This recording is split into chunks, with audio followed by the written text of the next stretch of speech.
جو کچھ بھی پیدا نہیں کر سکتے اور خود پیدا کیے جاتے ہیں، اور نہ ان کی مدد کی طاقت رکھتے ہیں اور نہ اپنی ہی مدد کر سکتے ہیں؟ اور اگر تم ان کو سیدھے رستے کی طرف بلاؤ تو تمہارا کہا نہ مانے، تمہارے لیے برابر ہے کہ تم ان کو بلاؤ یا چپ کے ہو رہو۔ مشرکو، جن کو تم اللہ کے سوا پکارتے ہو تمہاری طرح کے بندے ہی ہیں، اچھا تم ان کو پکارو، اگر سچے ہو تو چاہیے کہ وہ تم کو جواب بھی دیں۔ بھلا ان کے پاؤں ہیں جن سے چلیں، یا ہاتھ ہیں جن سے پکڑیں، یا آنکھیں ہیں جن سے دیکھیں، یا کان ہیں جن سے سنیں؟ کہہ دو کہ اپنے شریکوں کو بلا لو اور میرے بارے میں جو تدبیر کرنی ہو کر لو، اور مجھے کچھ مہلت بھی نہ دو، پھر دیکھو کہ وہ میرا کیا کر سکتے ہیں۔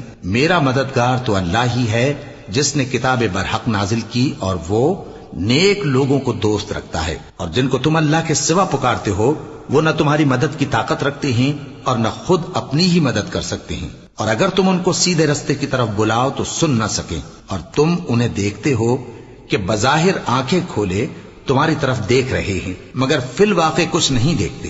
اے نبی، عفو و درگزر اختیار کرو اور نیک کام کرنے کا حکم دو اور جاہلوں سے کنارہ کر لو۔ اور اگر شیطان کی طرف سے تمہارے دل میں کسی طرح کا وسوسہ پیدا ہو تو اللہ سے پناہ مانگو، بے شک وہ سننے والا ہے، سب کچھ جاننے والا ہے۔